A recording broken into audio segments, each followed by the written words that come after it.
Case হিসেবে আমরা বলি এটা একটা কেস। এবার আমাদের মেন যে গোল সেটা হচ্ছে ডিজিজ ডায়াগনোসিস, তাই তো? ডিজিজ ডায়াগনোসিস করতে গেলে আমাকে পেশেন্টটাকে পুরো পরীক্ষা এবং পেশেন্ট কি বলছে, কি তার অসুবিধা, সেটা পুরোটা শুনে বা তাকে পরীক্ষা করে যা কিছু আমি পেলাম সেগুলো যখন একটা পাতায় লিখলাম, সেটা হচ্ছে ওই পেশেন্টটার বা ওই কেসটা পুরো রেকর্ডটা। এটা বিভিন্ন ভাবে আমরা বিভিন্ন পয়েন্ট স্টেপ বাই স্টেপ আমরা বিভিন্ন পয়েন্ট ফলো করে আমরা করি। প্রথম হচ্ছে পেশেন্ট একটা কেস রেকর্ড মানে হচ্ছে পেশেন্টের যে সমস্যা সেগুলোকে একত্রে একটা জায়গায় আমাকে গুছিয়ে লেখা, এটাকে বলে কেস রেকর্ড। তাহলে এই কেস রেকর্ডের প্রথম যে পার্ট সেটা হচ্ছে পেশেন্ট আইডেন্টিফিকেশন। Patient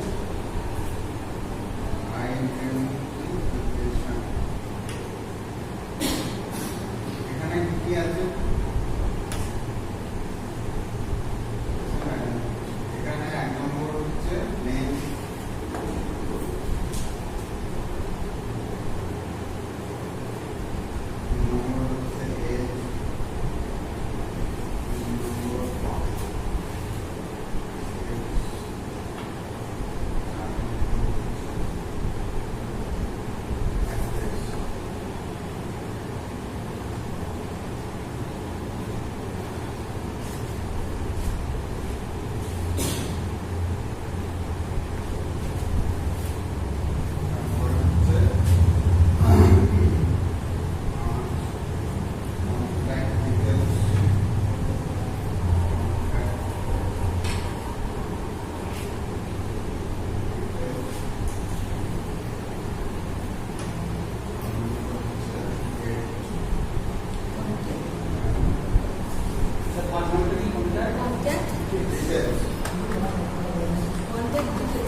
আইডেন্টিফিকেশনের point. নামটা আমাদের প্রথমে জিজ্ঞেস করতে হবে। অনেক পেশেন্ট আছে এসেই তার সমস্যাগুলো বলতে হবে, তো খুব ঠান্ডা মাথায় তাকে প্রথমে পারলে একটা কেস রেকর্ডের চার্ট ছাপিয়ে নেবে, ঠিক আছে? সব প্রেসক্রিপশনে আমরা লিখবো না। যদি খুব অ্যাকিউট কেস হয়, অ্যাকিউট কেস বা খুব অ্যাকিউট কেস হলে আমরা প্রেসক্রিপশনে লিখবো, না হলে যদি খুব বড় কেস হয় বা অনেক দিনের কেস হয় লেখা যায়, প্রেসক্রিপশন না লেখার কিছু নেই। যদি আপনি আমাদের এর ক্ষেত্রে একটা আলাদা কেস রেকর্ড করা হয়, তো প্রেসক্রিপশনে লেখা যায়, লেখা এই বাঁ দিকে একটা প্রেসক্রিপশনে এখানে নাম করে ছাপিয়ে অ্যাড্রেস এগুলো করে এখানে কমপ্লেন্স করে কমপ্লেন্স ডিটেলস করে এদিকে একটা লাইন টেনে এইখানটা বাঁ দিকে লেখা যায়। সব প্রথমে লিখলাম, তারপর যদি অ্যাডভাইস হয় তলায় লিখলাম। এটা প্রেসক্রিপশনের বিভিন্ন পার্টের মধ্যে পড়ে। আরেকটা সাবজেক্ট করা আছে লেখা আছে, এবার এখানে কমপ্লেন্স গুলো লেখা হলো, এখানে নাম, বয়স, তারিখ, এই তিনটে মাস। এবার আপনি এগুলো লিখতেও পারেন, যে কন্ট্যাক্ট ডিটেলস এগুলো লিখতে পারেন। কন্ট্যাক্ট ডিটেলস যদি নিতে চান, এগুলো অ্যাকচুয়ালি আলাদা করে কেস রেকর্ড বানাতে হবে, ঠিক আছে? সব পয়েন্ট করে করে কন্ট্যাক্ট ডিটেলসটা লেখা হয়। কন্ট্যাক্ট ডিটেলসটা এই কারণে নেওয়া হয়, মানে নেয় না, কিন্তু এর একটা উপকারিতা, সেটা হচ্ছে আপনি পরে ফোন করে পেশেন্টের কন্ডিশনটা জানতে পারবে। সেই জন্য এবার পেশেন্ট ভাববে যে ডাক্তার তো আমার সমস্যা আমাকে তো তাহলে ফোন করে জানলো, একটা ভক্তি আসবে।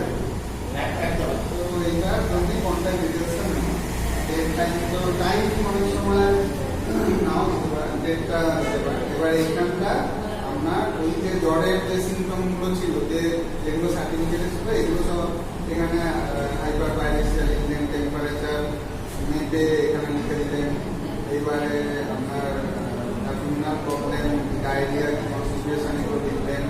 তারপরে কাফ অ্যান্ড কোল্ড, হ্যাঁ, অ্যাপেটাইট, সোয়েট কিরকম হচ্ছে বা কিরকম আছে, হাত পায়ে ব্যথা, pain all over the body, এগুলো সব লেখা হলো। লেখা হয়ে এগুলো ইনস্ক্রিপশনের পার্ট, ঠিক আছে?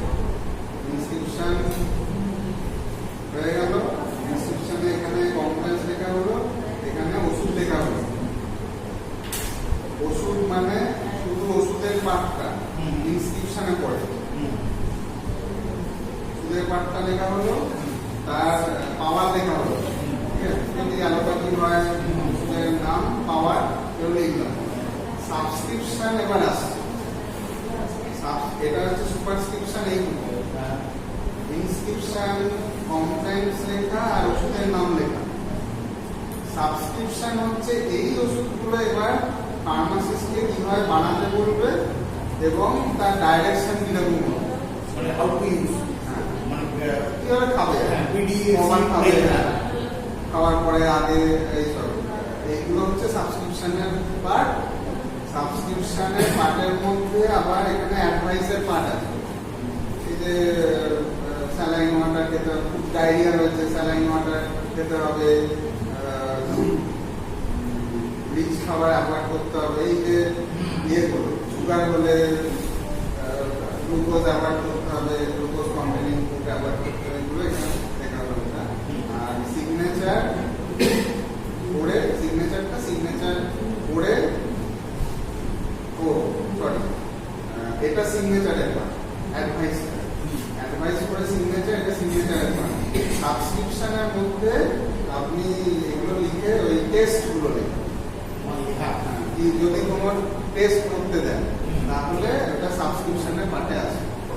তাহলে সাবস্ক্রিপশনে ওষুধের ডাইরেকশন, কিভাবে খাবে না খাবে, আর blood test, urine test, stool test, এগুলো ইউএসজি, এমআরআই, এগুলো সব সাবস্ক্রিপশনের পার্ট। আর সিগনেচারে হচ্ছে অ্যাডভাইস এবং সিগনেচার। আরেকটা আর দুটো জিনিস খুব কমনলি ফেস করি। ধরুন আমরা প্রেসক্রিপশন বোর্ড লেখা হলো, ধরুন একসাথে আমি একটা স্কিন দিয়ে দিচ্ছি, যে ধরুন আমার মুখের র্যাশ হচ্ছে, হাতের র্যাশ হচ্ছিল, পরপর হঠাৎ মনে হচ্ছে যে আমার চুলের ওই প্রবলেম আছে, তো আপনি লিখলেন। লেখার কথা ধরুন অনেক সময় লেখাটাও গলায় সাইন হয়ে গেছে, হয়ে যাওয়ার পর তারপরে যখন আপনি অ্যাডিশন করে সাইনের তলায় করতে হয়, আর না হলে লেফট সাইডে এইরকম যদি হয়, আপনি যে মেডিসিনগুলো পরে কিছু বলবো, তখন লেফট সাইডে তার লিখলেও লেখা যায়।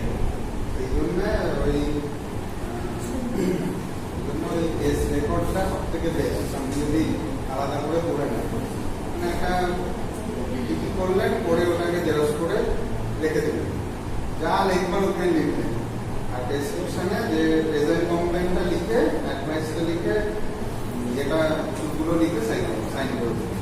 ওই কেস রেকর্ডটা আপনি রেখে দেবেন। ওইটা পরে যখন আসবে, ওটা নাম্বার দিয়ে রেখে দিলেন, পরে যখন আসবে তখন ওইটা খুলে আপনি দেবেন। এবার বানলে আর একটা অ্যাড করবে। মানে যদি সবচেয়ে ভালো হয় জেরক্স রাখবে, কার্বন রাখলে সবচেয়ে ভালো হয়, প্রেসক্রিপশন নাম্বার দিয়ে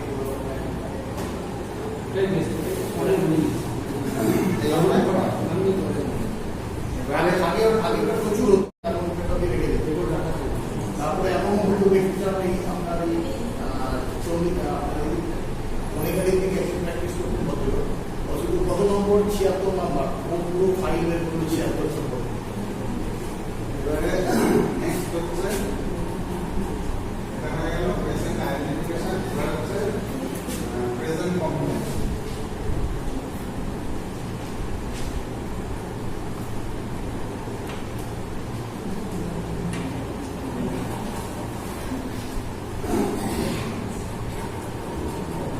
এবার আরেকটা জিনিস বলেছি, ফিট আনফিট, আনফিট যদি ফিট দেন তাহলে একবারে লিখে যেরকম এটা লেখা আছে সেটা একবারে লিখে হয়ে গেল।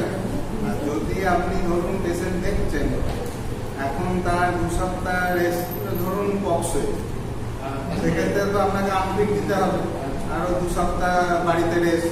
সেই আনফিটটা ওইভাবেই লিখে আপনাকে শেষকালে লিখতে হবে যে আনফিট ফর 7 days কি 21 days করে লিখে দিতে হবে। এবার ওটা জমা দিয়ে ওর চাকরিটা বাঁচাবে যে আমাকে ওটা জমা দিয়ে দেবে, জমা দিয়ে দিল, কি ছবিগুলো পাঠিয়ে এখন তো হোয়াটসঅ্যাপে সবই পাঠানো যায়, বা কেউ নিয়ে জমা দিয়ে দেবে।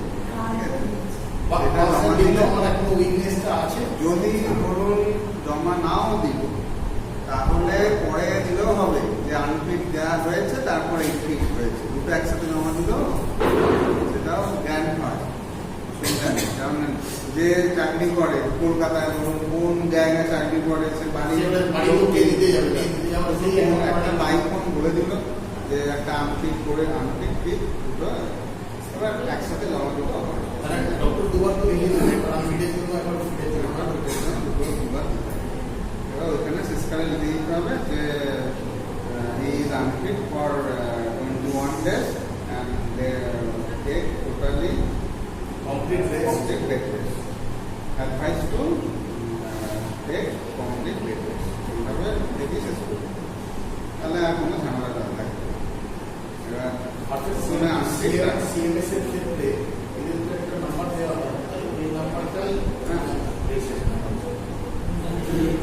ওই ইয়েটা এনপিডি মেডিকেল প্র্যাকটিশনার ডাইরেক্টর, ওটা মেডিকেল প্র্যাকটিশনার ডাইরেক্টর, আচ্ছা এনপিডি ওটা ওই নাম্বারটা এনপিডি নাম্বার দিয়ে আমাদের practice direct medical practitioner director.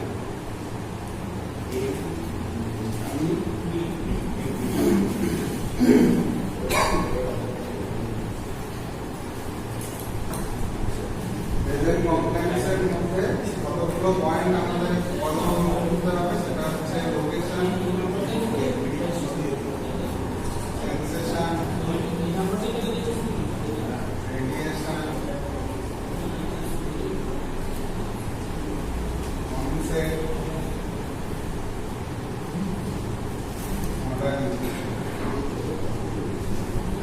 এই পয়েন্টগুলো মোটামুটি প্রেজেন্ট কমপ্লেনের ক্ষেত্রে যা বলবো, এবারে যে ক্রস কোশ্চেন গুলো হবে সেগুলো আমাকে এইভাবে লিখতে হবে। অনসেট মানে কখন, কতদিন হলো, কবে থেকে এটা শুরু হয়েছে, মানে সেন্সেশন, লোকেশন লোকেশন হলো বডির কোন জায়গায়, লোকেশন মানে পেন ইন আই লিখলেন, বা পেন ইন অ্যাবডোমেন লিখলেন, বা পেন ইন ইয়ার লিখলেন, বা পেন ইন পেলভিক রিজিয়ন লিখলেন। লোকেশন, লোকেশন মানে স্থান, কোনটায় ব্যথাটা হচ্ছে। কনসেপ্টটা কোন, কনসেপ্ট মানে কতদিন ধরে, কবে থেকে ব্যথাটা শুরু হয়েছে, বা হঠাৎ করেই হয়েছে না ধীরে ধীরে হয়েছে, এইটা কনসেপ্টটা লিখবে। ঠিক আছে, সাডেন or gradual,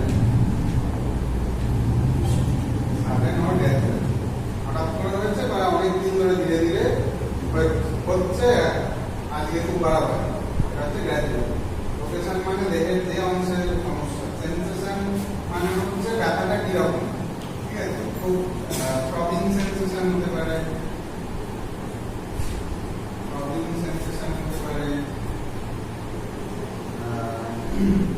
স্টিচিং হতে পারে,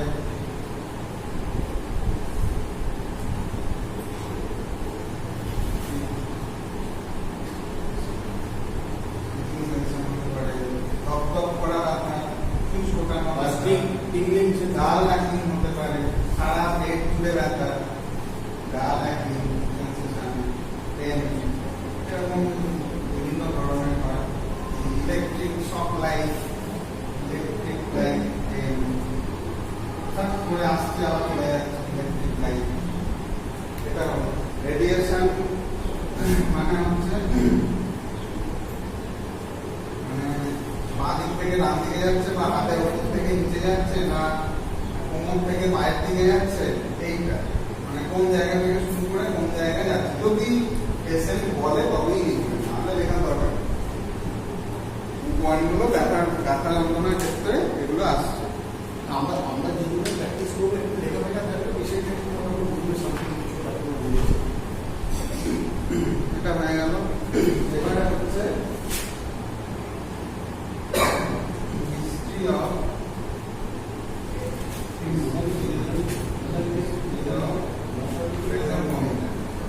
স্যার মোডালিটিটা কি sir?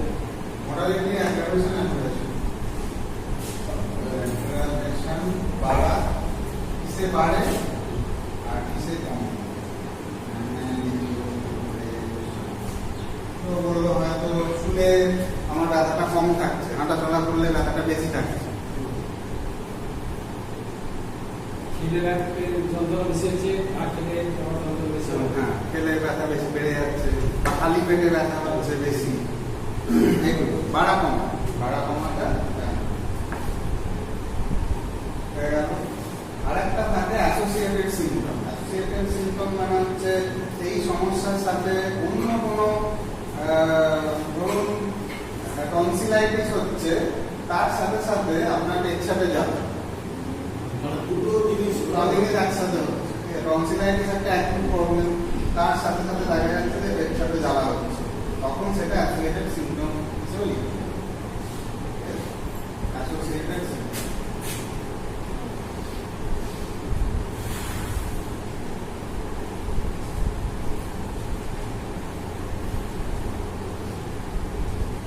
History of present complaints মানে হচ্ছে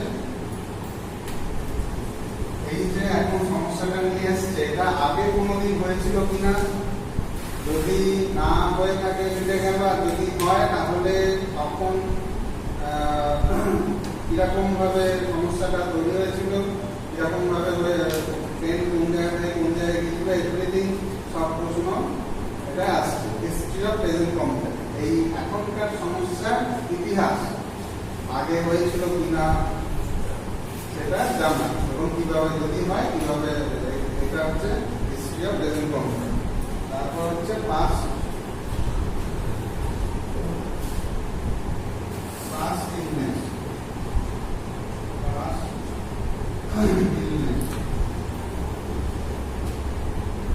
এটা হচ্ছে ধরুন টনসিলাইটিস বা ধরুন কনজাংটিভাইটিস এখন হয়েছে, প্রথম হতে পারে, তাহলে হিস্ট্রি অফ প্রেজেন্ট কমপ্লেনে কিছু নাই।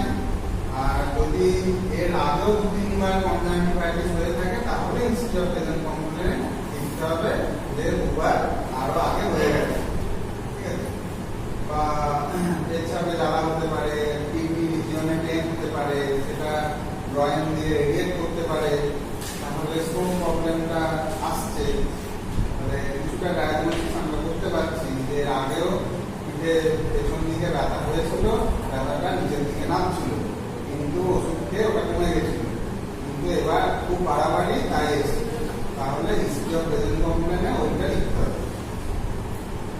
পাস্ট ইলনেস মানে হচ্ছে আগে কোনো ভারী রোগ হয়েছিল, অনেকদিন ধরে জ্বর, বা এবার বেশি বয়সের ক্ষেত্রে ডায়াবেটিস ছিল কিনা, বা থাইরয়েডের সমস্যা ছিল কিনা, বা ছিল কিনা, টিউমার ছিল কিনা, মেন্সের সমস্যা হলে মেন্সের সমস্যা আগে ছিল কিনা, এগুলো জিজ্ঞেস করা। পাস্ট ইলনেস, অ্যাজমা হলে অ্যাজমা, হাইপারটেনশন, এগুলো আছে পাস্ট ইলনেস। তারপরে হচ্ছে ফ্যামিলি হিস্ট্রি।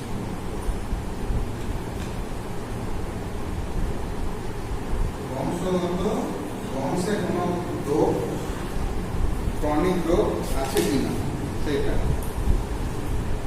বংশে কোনো ক্রনিক রোগ আছে, হাইপারটেনশন হতে পারে, থাইরয়েডের সমস্যা হতে পারে, মায়ের দিকে মা, মাসি, দিদিমা, এগুলো, আর এগুলো, আর যদি বাবার দিকে হয় ঠাকুমা, পিসি, এইগুলোর ক্ষেত্রে থাইরয়েড ইউটেরাস আছে কিনা, মহিলাদের ক্ষেত্রে, বা মেনোরেজিয়া আছে কিনা, বা ব্রেস্ট টিউমার ছিল কিনা, ব্রেস্ট ক্যান্সারের হিস্ট্রি আছে কিনা, এগুলো মেনলি হচ্ছে ক্যান্সার হিস্ট্রিতে তো প্রচুর দেখা হয় যে ওটা দেখা যায়। আগে অত ছিল না, অ্যাকচুয়ালি ওগুলো ফাইব্রো অ্যাডেনোমা প্রচুর ছিল। এবার কোনো কোনো ক্ষেত্রে সেটা প্রিম্যালিগন্যান্ট হয়ে ফেলে গেছে বা মরে গেছে, বা খুব কদাচিৎ শেষ বয়সে ক্যান্সার হিসেবে ধরা পড়েছে, তখন আর কিছু করার নেই, রেখে দিয়েছে, পেশেন্ট মরে গেছে। এই হতো আর এখন মানে এখন কি এই ম্যামোগ্রাফি তো আগে ছিল না, এখন হয়ে তাড়াতাড়ি রোগটা ধরা পড়ে, তাই কেমো টেমো চালু করা হয়। আগে তো সব ছিল না। সেই ক্ষেত্রে এই হিস্ট্রিটা আমার কাজে লেগে যাচ্ছে যে একটা বন্যা পেশেন্ট দেখছি, তার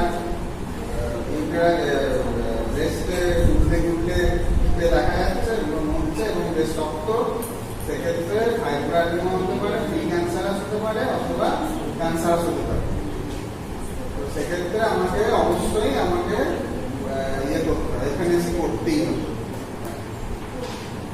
এফএনএসি করলে ওটা পেশেন্টও নিশ্চিন্ত, আমিও নিশ্চিন্ত। এবার আমি নিশ্চিন্ত কোন ব্যাপারে, যদি ওটা ক্যান্সারাস হয় তাহলে পেশেন্টের কোনো ছেড়ে, আর যদি বিনাইন টাইপের হয়, ক্যান্সারাস না হয়, তাহলে ট্রিটমেন্ট করব। দুদিক দিয়ে আমার ভালো হয়ে গেল। এই আর হাইপারটেনশন, অ্যাজমা, হাইপারগ্লাইসেমিয়া, এগুলো ফ্যামিলি লাস্ট উইক একটি পেশেন্টের মধ্যে পার্টিকুলারলি লেফট সাইড তো আলসার হয়ে গেছে। এবারে লাস্ট স্টেজ মানে ম্যাক্সিমাম একটা মাউথ ওয়াশ দেওয়া একটা পেন দেওয়া, আর যে মুখকে জাস্ট একটা ভাইসিলার ক্যাপসুল দেওয়া হচ্ছে। পেশেন্টের ক্যাটাগরি ইমপ্রুভ হয়েছে। আমার আবার ইয়ে বললাম সেখানে ডেন্টিস্টের ডেন্টিস্ট একটা লিখে দিয়েছে, রেফার টু ম্যাক্সিমাইজেশন। ডাউটই করছি বলে কার্সিনোমার এবারে হচ্ছে personal history.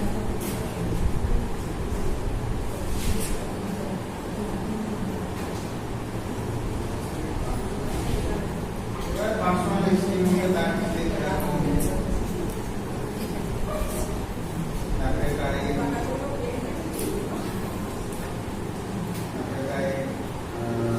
Travelling, sweating,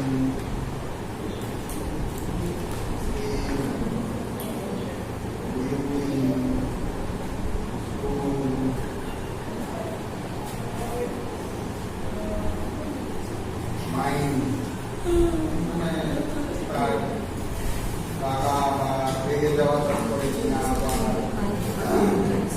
anxious বেশি থাকে কিনা, খুব বেশি চিন্তা করে কিনা, এই ধরনের কিছু মাইন্ডের একটা চিন্তা। এই ধরনের একটা পার্সোনাল হিস্ট্রি মধ্যে আমরা এগুলো করবো। হ্যাপিটাইটিস পরীক্ষা কি আছে? রাজি মানে কি খেতে ভালোবাসে।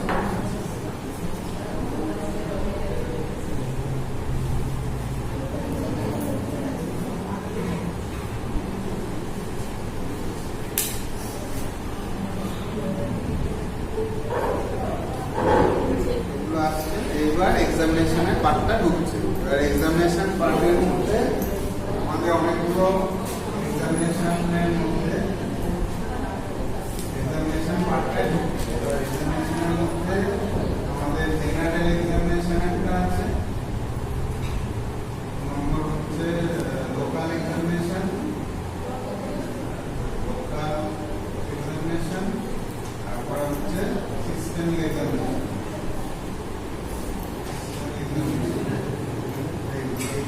আমাদের জেনারেল মানে হচ্ছে যে জায়গাটার সমস্যা হচ্ছে সেটা দেখা। লোকাল এক্সামিনেশনে আমাদের 4টে ভাগ আছে, ইন্সপেকশন, প্যালপেশন, অসকালপেশন, পারকাশন। পারকাশন তো এখন খুব একটা হয় না,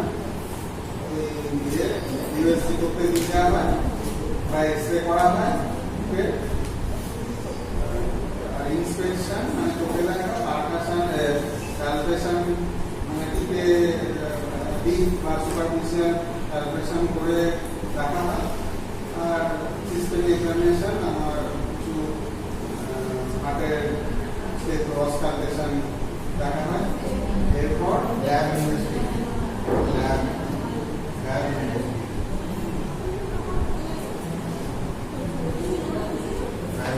মধ্যে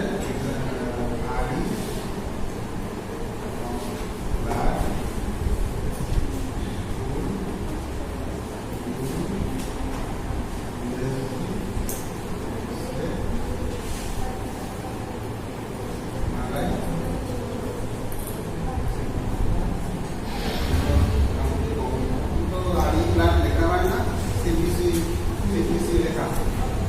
সিবিসি হলে মোটামুটি সব হয়ে যায়। লিপিড প্রোফাইল, লিপিড প্রোফাইল পেশেন্টের সমস্যা অনুযায়ী আমার সিবিসি হলো, এবার আমি ওটা করে দিতে পারি, ব্লাড টেস্ট করে দিতে পারি, এলএফটি বা কি হয় ফাংশন টেস্ট হয়, কি হয় আর লিপিড হয়। লিপিড প্রোফাইলের মধ্যেই চলে আসছে। হ্যাঁ,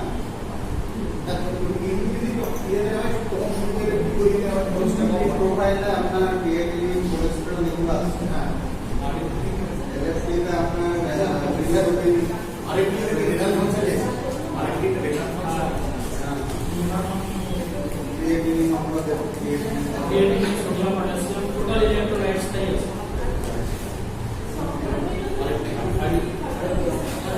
সিবিসি আছে, কমপ্লিট ব্লাড কাউন্টটা আছে সিবিসি।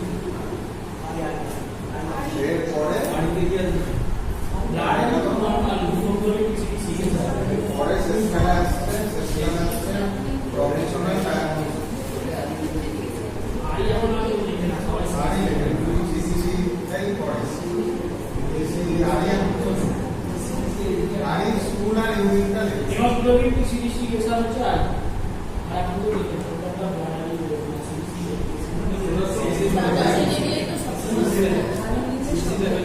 সিবিসি এর টোটাল ব্লাড কাউন্টটা চলে আসে। টোটাল ব্লাড হয়ে যায়। এবার আপনি যদি সবটা না করান তো এরকম লিখে দিতে পারেন হিমোগ্লোবিন, তো এরকম লিখে হিমোগ্লোবিন সিবিসি এটা বলে হয়ে যায়। সবটা অনেকটা খরচা পড়ে যাবে, তার থেকে এটা অনেকটা কম খরচা হয়ে যাবে। আর ব্লাড গ্রুপটাও দিতে পারেন একসাথে হয়ে যাবে।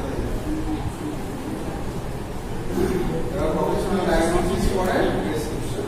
স্যার ওটা আরেকটির উপরে কি লিখছেন? Lipid profile. Lipid profile.